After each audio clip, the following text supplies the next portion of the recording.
사도신경으로 신앙 고백하심으로 새벽 기도회를 시작하도록 하겠습니다. 나는 전능하신 아버지 하나님 천지의 창조주를 믿습니다. 나는 그의 유일하신 아들 우리 주 예수 그리스도를 믿습니다. 그는 성령으로 잉태되어 동정녀 마리아에게서 나시고 본디오 빌라도에게 고난을 받아 십자가에 못 박혀 죽으시고 장사된 지 사흘 만에 죽은 자 가운데서 다시 살아나셨으며 하늘에 오르시어 전능하신 아버지 하나님 우편에 앉아 계시다가 거기로부터 살아있는 자와 죽은 자를 심판하러 오십니다. 나는 성령을 믿으며 거룩한 공교회와 성도의 교제와 죄를 용서받는 것과 몸의 부활과 영생을 믿습니다. 아멘. 찬송가 318장 함께 찬양하겠습니다. 찬송가 318장입니다.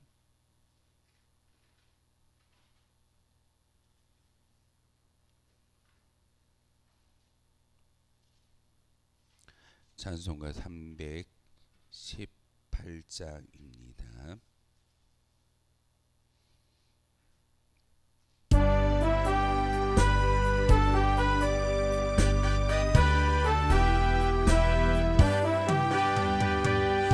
순교자의 흘린 피가 역사 속에 맷박치고 전도자가 뿌린 복음 우리 항상 밝히었다.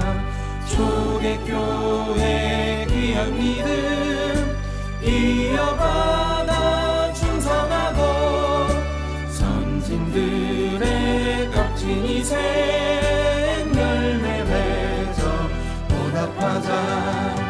동서남북 모든 사람 주 안에서 하나이니 주 예수님 말씀 따라 내 몸같이 사랑하자.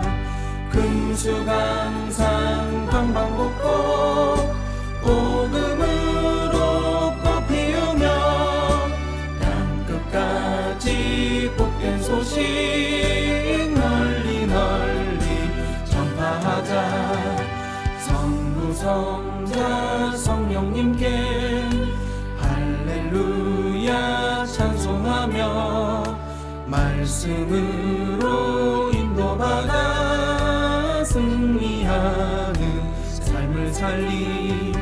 주께까지 충성하여 그 나라의 틀림마다 주 앞에서 생명의 면류관을 받으리라. 아멘. 함께 보실 하나님의 말씀 시편 118편의 말씀 보겠습니다. 시편 118편 1절에서 29절까지의 말씀 한 절씩 교독으로 하나님의 말씀 받들어 읽겠습니다. 시편 118편 1절에서 29절까지의 말씀입니다. 여호와께 감사하라. 그는 선하시며 그의 인자하심이 영원함이로다.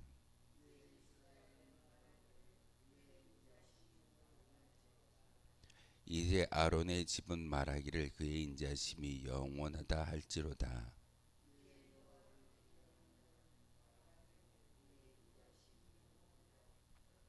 내가 고통 중에 여호와께 부르짖었더니 여호와께서 응답하시고 나를 넓은 곳에 세우셨도다.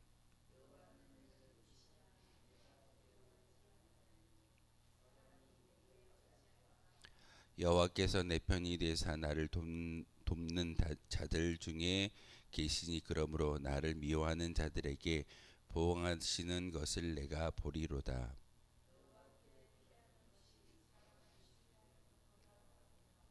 여호와께 피하는 것이 구한들을 신뢰하는 것보다 낫도다.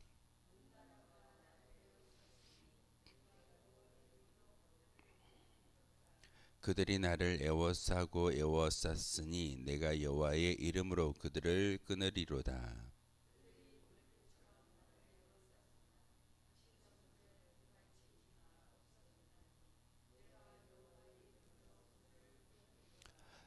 너는 나를 밀쳐 넘어뜨리려 하였으나 여호와께서는 나를 도우셨도다.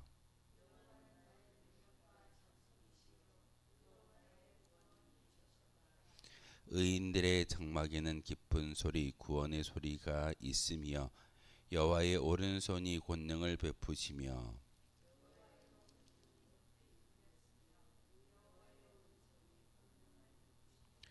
내가 죽지 않고 살아서 여호와께서 하시는 이 일을 선포하리로다.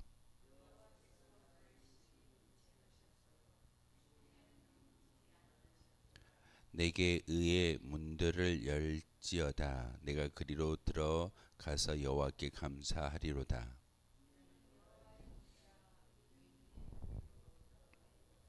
주께서 내게 응답하시고 나의 구원이 되셨으니 내가 주께 감사하리이다.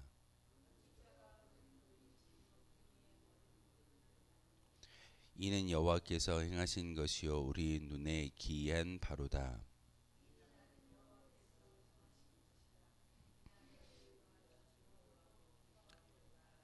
여호와여 구하옵나니 이제 구원하소서. 여호와여 우리가 구하옵나니 이제 형통하게 하소서.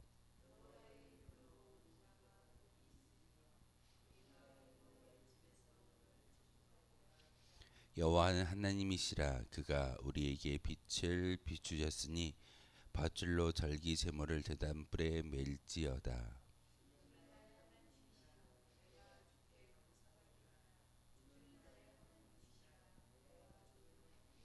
함께 읽겠습니다. 여호와께 감사하라. 그는 선하시며 그의 인자하심이 영원함이로다. 아멘. 시편 118편의 말씀은 인생의 전생애를 하나님께서 간섭하여 주시고 승리하게 하시는 그 모든 것들을 경험했던 시인이 하나님께 찬송의 영광을 올려드리는 거룩한 시입니다.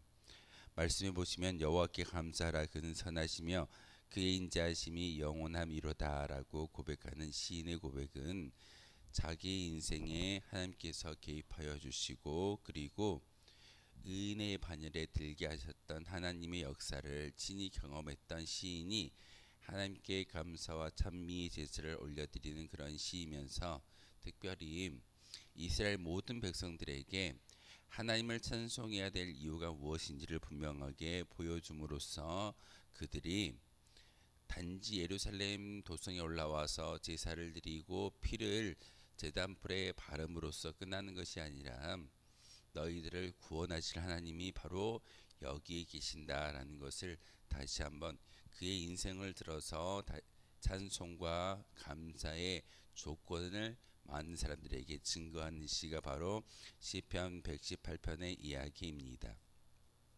오늘 말씀에 보면 이제 이스라엘은 말하기를 그의 인자하심이 영원하다 할지로다 라고 말씀하고 있는데 하나님의 영원성을 증거하고 있습니다. 우리는 유한한 존재이지만 하나님은 영원한 존재이고 하나님이 우리의 진정한 모든 구원의 구원자가 바로 하나님이신 것을 오늘 시인은 118편을 통해서 이스라엘 백성들에게 전하고 있습니다. 그러면서 특별히 하나님이 내 편 되어 주셨을 때 이 모든 것들이 넉넉히 이길 수 있는 힘이 하나님을 통해서 주어지고 있습니다 라고 말씀을 전하고 있습니다. 5절에 보시면은 내가 고통 중에 여호와께 부르짖었더니 여호와께서 응답하시고 나를 넓은 곳에 세우셨다라고 말씀을 전하고 있습니다.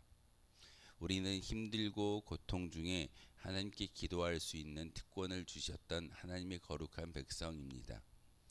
다른 사람들과 우리가 구별할 수 있는 것은 특별히 예배당에 올라와서 믿음을 가졌다라는 그 이유가 전부가 아니라 하나님을 향하여 기도할 수 있는 특권을 주셨기 때문에 우리가 고통 중에 있다 할지라도 기도할 수 있는, 그리고 5절의 말씀처럼 시인의 그런 간구가 바로 기도를 통하여서 하나님의 임재를 경험할 수 있다라고 고백하고 있습니다.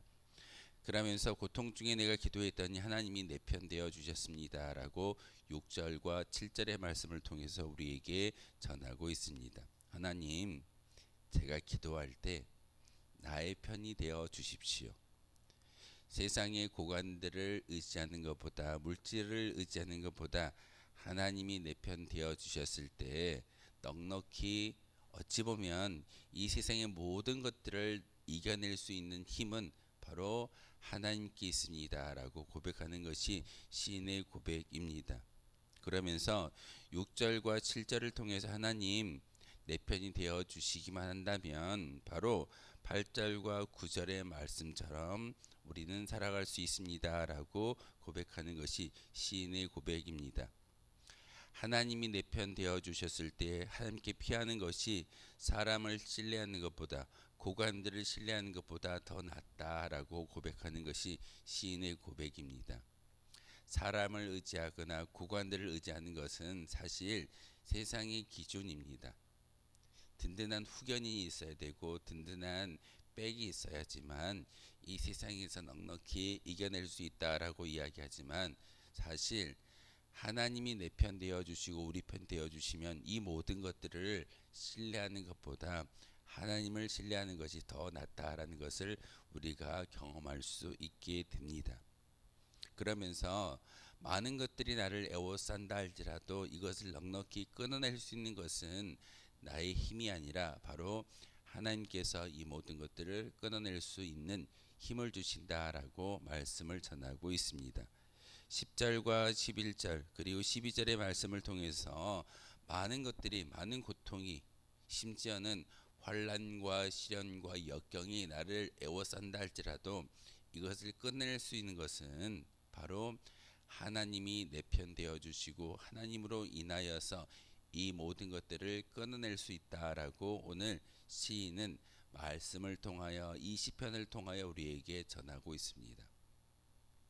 고난과 시련과 역경이 우리를 애워싸고 둘러 진친다 할지라도 이것을 깰 수 있는 유일한 방법은 바로 하나님께 있음을 시인은 우리에게 가르쳐 주고 있습니다. 환난을 만나고 시련이 있을 때 우리는 어떻게 해야 될까요? 바로 그것은 기도함을 통하여서 하나님 나의 편이 되어 주십시오. 2025년도 이 시편의 말씀을 우리에게 주시는 것은 한 해를 살아가고 삶의 자리에서 고난을 만나고 역경을 만나고 시련을 만날 때 이처럼 사람을 의지하는 것이 아니라, 고관을 의지하는 것이 아니라, 또한 우리가 물질과 나의 건강을 의지하는 것이 아니라 하나님을 의지하는 것이 이 모든 문제를 해결할 수 있고 끝낼 수 있는 방법인 것을 우리에게 가르쳐 주고 있습니다. 이것이 바로 지혜이고 이것이 바로 하나님의 믿음입니다. 그러기에 너는 나를 밀쳐 넘어뜨리려 하였으나 여호와께서는 나를 도우셨다라고 말씀을 전하고 있습니다. 13절의 이 말씀은 어찌 보면 하나님이 우리 편 되어 주시고 내 편 되어 주셨을 때 세상의 많은 대적자들이 나를 힘들게 하고 넘어뜨리려고 하지만 내 힘이 아니라 하나님이 나를 세워주시는 그 능력으로 말미암아 너희들이 나를 해할 수 없다라고 고백하는 것이 13절의 말씀입니다. 이처럼 하나님은 우리의 모든 능력자이시며 우리의 모든 힘을 공급해 주시는 분이 하나님이신 것을 시인은 잘 알았기에 이처럼 하나님께 기도하며 많은 이스라엘 백성들에게 나처럼 하나님을 섬겨보라고 권하고 있는 사실입니다. 사실 목회자가 말씀을 전할 때 가장 많이 어떤 부러워하는 그런 목회자 중에 하나가 바로 사도 바울입니다. 사도 바울이 편지할 때 어떻게 편지했냐면, 나처럼 살아봐. 그러면 하나님께서 기뻐하시고 예수님이 진정한 제자가 될 수 있을 거야. 나처럼 살아봐라고 이야기했던 목회자가 바로 사도 바울입니다.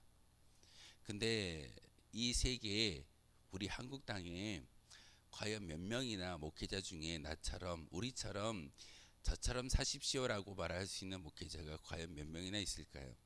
다들 하나님을 온전히 의지하는 것보다는 사람의 수단을 의지하는 그런 연약한 모습이 우리 가운데 있음을 참 많이 발견하게 됩니다. 하지만 오늘 시편의 기자를 통해서 분명하게 말씀을 전하고 있는 것은 나처럼 하나님이 내 편 되어 주시기만 한다면 바로 많은 어려움이 우리 가운데 임하여진다 할지라도 그것을 끊어낼 수 있는 것은 하나님의 힘이다라고 말씀을 전하고 있습니다. 그러면서 22절의 말씀을 다시 한번 이스라엘 백성들에게 전하고 있습니다. 건축자들은 바로 건축자가 버린 돌이 집 모퉁이의 머릿돌이 되게 하셨다라고 말씀을 전하고 있습니다. 우리는 잘 알고 있듯이 이 말씀이 바로 예수 그리스도를 상징하고 예표하는 귀한 말씀인 것을 잘 알고 있지만 이 당시 이스라엘 백성들이 이 말을 들을 때, 이 찬송을 들을 때 어떤 생각을 했을까요? 건축가들이 건물을 지을 때 돌을 조각하고 자기에 맞는 돌을 사용하는 것이 건축가의 심정일 겁니다. 그래서 돌을 잘 다듬어서 그 버린 돌이 집 모퉁이 돌이 되었다라고 이야기하는 것은 오늘 23절에 이는 여호와께서 행하신 것이요 우리 눈에 기이한 바로다라고 말씀을 전하고 있습니다. 건축가는 버렸지만 필요 없는 돌멩이라고 이야기하지만 하나님은 그 필요 없는 돌멩이를 세워서 집안에 큰 모퉁이 돌의 주춧돌의 역할을 감당할 수 있는 시작점을 바로 그 건축가가 버린 쓸모없는 돌멩이라고 이야기하는 그 모습을 하나님 손에 들려 있더니 하나님의 방법에 의해서 놀라운 일이 기이한 일이 벌어졌다라고 우리에게 보여주고 있습니다. 중요한 것은 건축가가 버린 쓸모없는 돌이 아니라 그 돌이 누구의 손에 들려 있느냐라는 그런 의미입니다. 우리가 하나님의 손에 들려 있는 그 순간 우리는 모든 것들이 바뀌어질 수가 있고 놀라운 하나님의 역사를 바로 우리의 인생을 통해서 증거할 수 있게 됩니다. 많은 사람들이 젊으니까 능력이 많으니까 그리고 넓은 세상에서 많은 일을 감당할 때 큰 일을 행한다라고 이야기하지만 그렇지 않습니다. 중요한 것은 우리의 인생이 하나님의 손에 들려 있기만 한다면 그것은 많은 세상의 사람들이 우리를 향하여 기이한 일을 보고 있다라고 증거할 수 있는 능력을 주시는 분이 바로 하나님이십니다. 그러기에 건축가가 버린 쓸모없는 돌멩이지만 하나님의 손에 들리는 그 순간 그 돌은요 쓸모없는 돌이 아니라 한 건물의 주춧돌이 될 수 있는 것을 볼 수가 있습니다. 우리도 마찬가지입니다. 인생의 영역에서 쓸모없다라고 우리 자신을 치부하지 말고 하나님이 우리 편 되어 주시고 하나님이 나와 함께 하신다면 모든 대적을 끊어낼 수 있는 힘이 우리에게 주어지는 것이고 심지어는 쓸모없다라고 이야기하지만 쓸모없는 것이 아니라 하나님의 손에 들린 바 되어져서 쓸모 있는 존재로 고귀한 존재로 바뀌는 것이 우리의 모습입니다. 그러기에 오늘 시편의 기자는 27절의 말씀을 통해서 여호와는 하나님이시라 그가 우리에게 빛을 주셨으니 밧줄로 절기 제물을 제단불에 멜지어다라고 말씀을 전합니다. 무슨 말씀일까요? 조금은 이해되지 않는 그런 본문이지만 그런 말씀이 있지만 하나님은 이 자리에 올라와 예배하는 이스라엘 백성들이 또한 하나님의 거룩한 백성들이 그 제단 뿌리에 밧줄을 매는 것처럼 우리의 신앙을 이 공간에 이 예배당에 온전히 메어진 바 되어졌을 때 삶의 자리로 되돌아가는 그 순간 이어진 그 밧줄을 통하여서 하나님과 끊어지지 않는 역사가 주어진다라는 것이 바로 27절의 말씀입니다. 우린 종종 예배당과 삶의 자리를 분리해서 생각하는 것이 참 많을 때가 있습니다. 하나님은 이 예배당과 신앙을 분리하지 말고 이어지기 원하시는 그런 뜻이 있습니다. 이스라엘 백성들에게 제단불 위에 너희들이 가지고 왔던 그런 제물들의 피를 바르는 것으로 끝나는 것이 아니라 피를 바름으로써 너희의 인생을 책임져 주시는 하나님을 바라볼 수 있는 영적인 시야가 열리라고 우리에게 권하고 있습니다. 여러분이 기도하실 때 어찌 보면 하루의 시작을 이 자리에 올라와 기도하고 말씀을 들을 때 하나님, 저의 신앙이, 우리의 신앙이 이 예배당과 이어짐으로 말미암아 하나님이 보셨을 때 귀한 하나님의 도구가 되기를 소망합니다. 하나님의 손에 들린 바 되어져서 하나님의 기이한 일들을 많은 사람들에게 보일 수 있는 도구가 바로 저입니다 라고 고백할 때 하나님께서 역사하실 줄 믿습니다. 나이를 이야기하고 능력을 이야기하고 삶의 자리를 이야기하는 것이 아니라 하나님이 하신다면 나이가 먹었음에 연약함에 부족하지만 깨어진 존재이지만 하나님께서 기이한 일들을 많은 사람들에게 보여주실 줄 믿습니다. 그러기에 29절의 말씀 결론의 이야기를 우리에게 전하고 있습니다. 여호와께 감사하라. 그는 선하시며 그의 인자심이 영원함이로다. 우리는 그 하나님을 믿기에 감사할 수 있고 그 인자하심과 긍휼하심과 그리고 영원한 유한한 인간의 존재의 모습이 아니라 영원한 하나님의 모습으로 닮아갈 수 있는 것이 우리의 특권인 것을 오늘 시편의 기자는 우리에게 권하고 있습니다.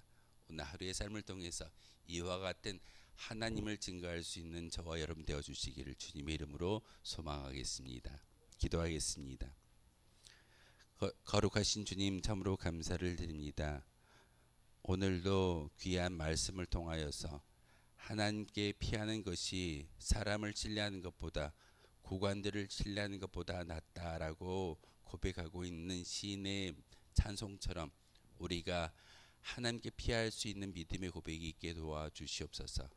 이 시간 기도할 때 하나님이 나의 편 되어 주셨을 때 바로 나를 돕는 자가 세상이 아니라 하나님이신 것을 많은 사람들에게 보일 수 있게 하시며, 우리의 인생이 하나님의 손에 들린 바 되어졌을 때 놀라운 일들과 기이한 일들을 많은 사람들에게 보일 수 있는 도구가 바로 우리인 것을 오늘 시편의 기자의 말씀을 통하여서 깨닫게 하셨습니다. 하나님, 오늘도 기도할 때 우리와 함께 하시는 하나님을 만나게 하시고 성령의 충만함을 통하여서 다시 한번 많은 사람들에게 하나님을 보여주며 하나님의 향기를 드러낼 수 있는 거룩한 주의 도구가 바로 우리이길 소망합니다. 하나님, 바로 감사하며 하나님이 선하심을 우리가 진정 깨달아 알 수 있는 거룩한 믿음의 시간 되게 도와주시옵고, 이 시간 기도할 때 하나님을 향하여 기도하며 우리의 심령 가운데 성령의 충만함을 허락하여 주옵소서. 예수 그리스도의 이름으로 기도하옵나이다. 아멘. 하늘에 계신 우리 아버지, 아버지의 이름을 거룩하게 하시며 아버지의 나라가 오게 하시며 아버지의 뜻이 하늘에서와 같이 땅에서도 이루어지게 하소서. 오늘 우리에게 일용할 양식을 주시고 우리가 우리에게 잘못한 사람을 용서하여 준 것 같이 우리 죄를 용서하여 주시고 우리를 시험에 빠지지 않게 하시고 악에서 구하소서. 나라와 권능과 영광이 영원히 아버지의 것입니다. 아멘. 오늘 말씀을 생각하며 기도하도록